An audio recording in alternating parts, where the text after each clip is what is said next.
And I go through long periods of time, and they seem to be getting longer, where there's not a lot of suffering. My mind is quiet.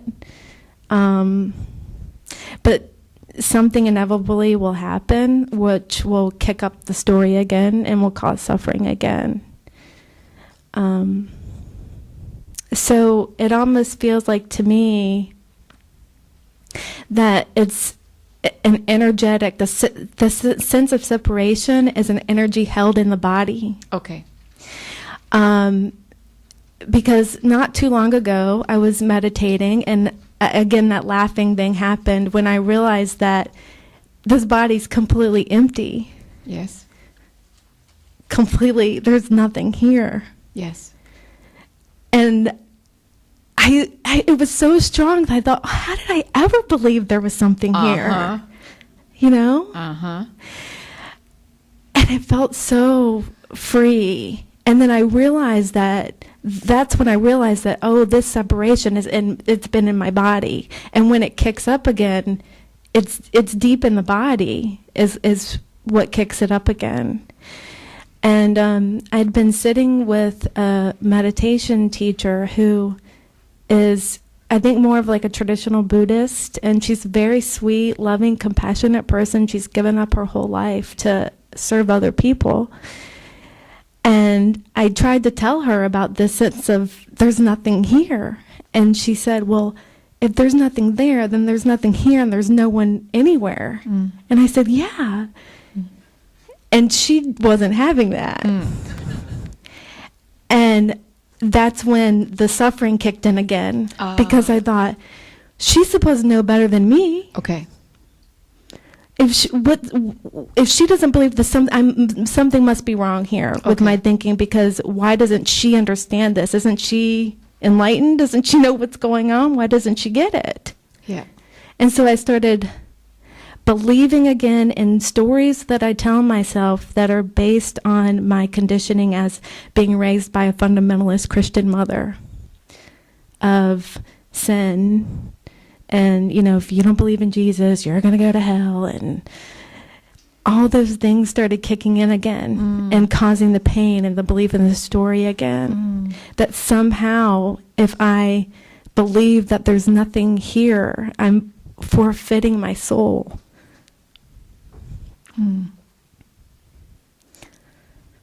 I think that's it. And is that still running, the residue of that fundamental Christian stuff? Is that recent enough that it's still a bit alive? I think I've really seen through that. Good. Because I think what helped me see through it was because my mother suffered greatly. Sure. I mean, riddled with depression. So it was very obvious to me at an early age that this belief is not working for her. Yes. And I tried to make it work for me. I did. Sure. I was even at a Christian camp when I was a little girl testifying that I love Jesus in front of everybody, you know. Sure. I tried. Yeah. I did. So when you get a seeing, you know, when something opens and you see that, oh my God, there's nothing here, or I'm looking from what I'm looking for, you've gotten those eurekas. Why don't you believe them? Why don't you believe them? Bad choice of words. How come they get translated into a belief that can be negated by some other person's belief?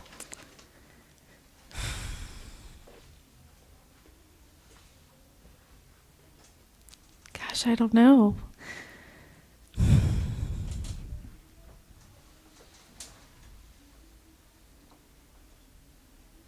Somehow I will start suffering again.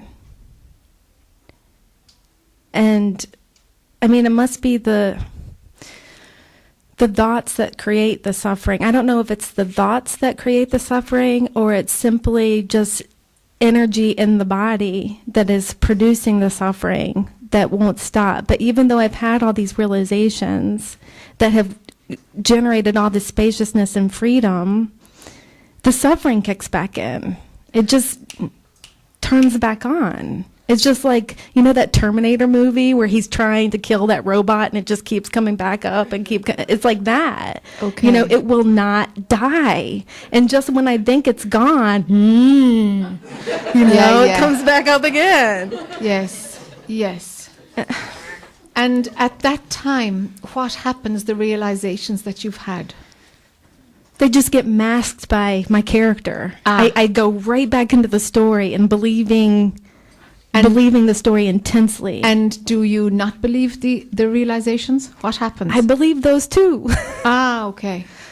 But there's more of a reality feel to the dualistic world? Yes. Yes. Yes. Okay. Like it's particularly hard when I look at all you, I see people. I don't see a movie. It's so hard to look at your beautiful faces and not see, you know, you, and not see individuals. And it's you know, hard not to see my husband as my husband and my children as my children. Okay, but is that 100% of your vision? Or is there some part of you that sees that these people are what you are? Yes, I definitely feel that this is on me. Okay. That I am we're the exact same. Okay. Which perception has more authenticity?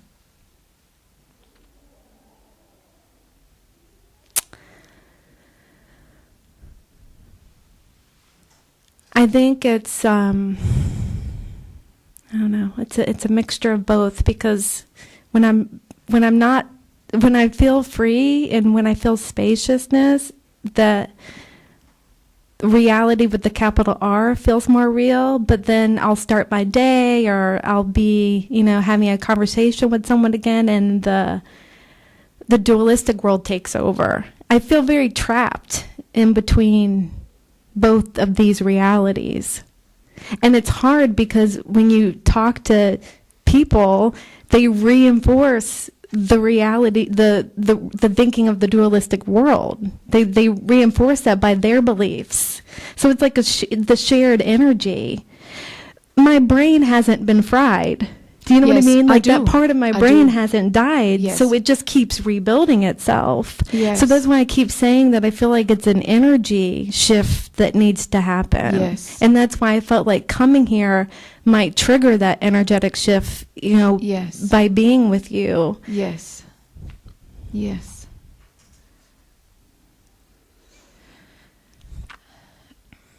I remember on the Jac path, there would be awareness of when I was it felt like I was kind of sliding into a valley of like, okay, the thoughts are being believed again. I'm rising up. The Jac character she's building. It's like, whoop, she's coming, you know. And I was sliding down into it, and I know I was like, okay, I'm gonna lose sight of capital or reality until I get out of this again. Does it happen like that? Yeah, Okay. definitely. Yeah. All right. Okay. What broke that pattern was that okay, I'm sliding into this. I'm gone beyond the point of being able to yank myself out. I'm heading into it, and I've got to do this piece of drama, whatever it is, and I'll come out in pain, of course. Mm-hmm. But all through this, I'm going to remember that this looks real. I totally believe it's real. It looks real. And I know that okay, I'll rewind a little bit.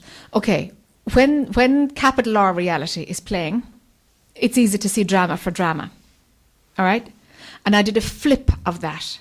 So when I was slipping into the other thing, and it was just taking over, because it felt energetic also. Mm-hmm. I was slipping into that Jac story, Jac drama. It was like, okay, this is going to feel even more real, and I'm going to dismiss capital R reality as being conceptual and garbage. Mm-hmm. Okay. I'm going to hold on to the trust that I have for those who walked before me. And it was my two teachers, Master Jose and Ramana Maharshi. I'm going to hold on to these two chaps because I don't now now that I'm starting to believe the Jac story, I don't now believe Jac's capital R version of reality, but I'm going to have to hang on to theirs because my own was too easily negated, because the Jac story screamed louder than capital R reality. Yeah. All right, as I was slipping in. So what I did is I energetically held on to something that was of a higher vibration than what I had reached in my moment of realizations. That made all the difference.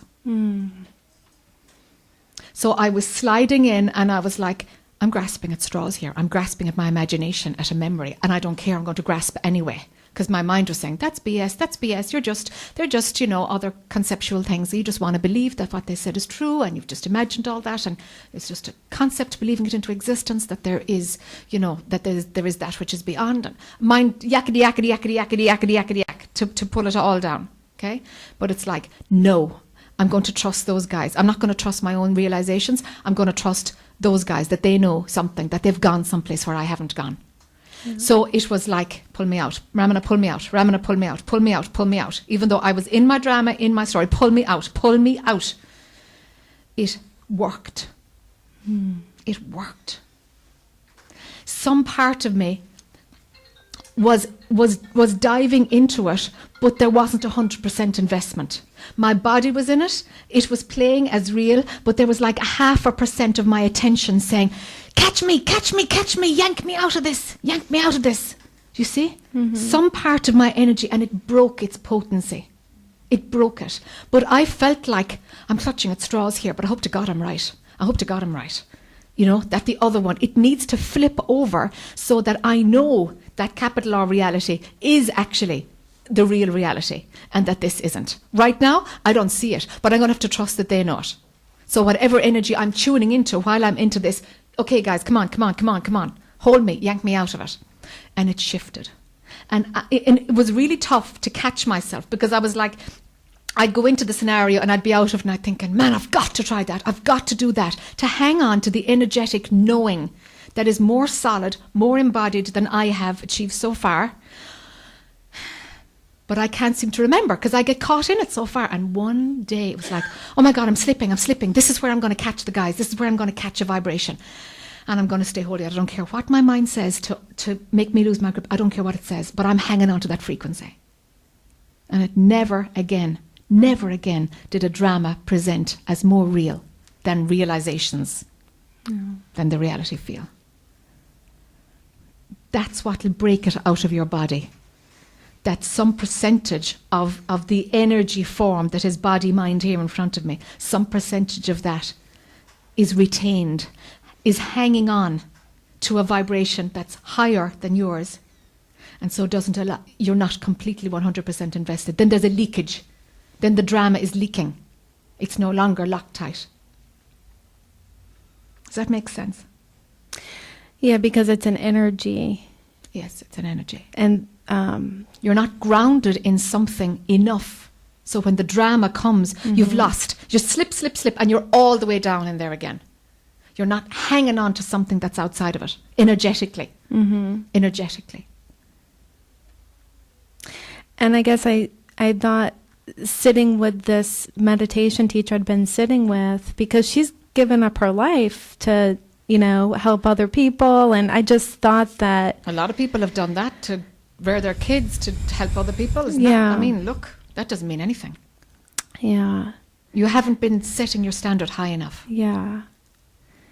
And I think the story really kicked in again full force, which led me here when I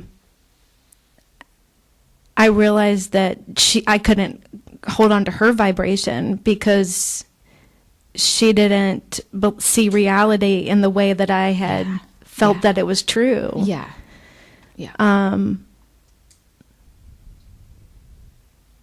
Be careful who you select. And it's up to you. Might be Jac, might not be Jac, might be. It's up to you. It's nothing to me. You have to. Whom do I trust can hold me when I slip into this? Whom do I trust? Totally trust. That they've seen something and have embodied something that I know is real, but that I completely forget.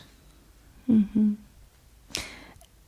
eventually, will that lead to a stabilization of my own seeing, where to the point where I won't need to grasp anymore? Yeah. What we have to do first is that when drama pulls you in, there's got to be a part of you that it doesn't catch hold of. Mm-hmm. So it's like letting air out of a balloon. You know, it can't submerge you completely. It's like it's losing its grip on you. Because some part of you is leaking back up. You see? So it's only got part of you. It can't pull you right under. Mm-hmm. You see? In loosening, at a certain point, it's about opening the door into that which is beyond. But for you, it's about unhooking the depth of duality when it plays. Mm-hmm. You know, because when it pulls you in, it really pulls you in. So it's got to pull you in less and less and less. So that becomes a little bit of a dance. So that you really know at all times which one is reality. Which one is reality? That's got to get crystal clear. Yeah. And this will work. I mean, just looking at you and being up here with you, I feel like I'm dreaming. Yeah. That's okay. Yeah. You know, mind will do whatever it wants. Perception, I'm not, everything is possible. It's just, when looking at you, it's easier to see that this is a dream. Yes. Because you realize it. Yes. And you're not feeding back a story to me that I'm hooking into, because you're telling me a story and my story is hooking into your story. Yes. So when I'm looking at you, it's like the part of me that understands the truth. Yes, okay. It can be reflected. Is reflected. Trust your own knowing. Trust it, Yeah. trust it, trust it, trust it.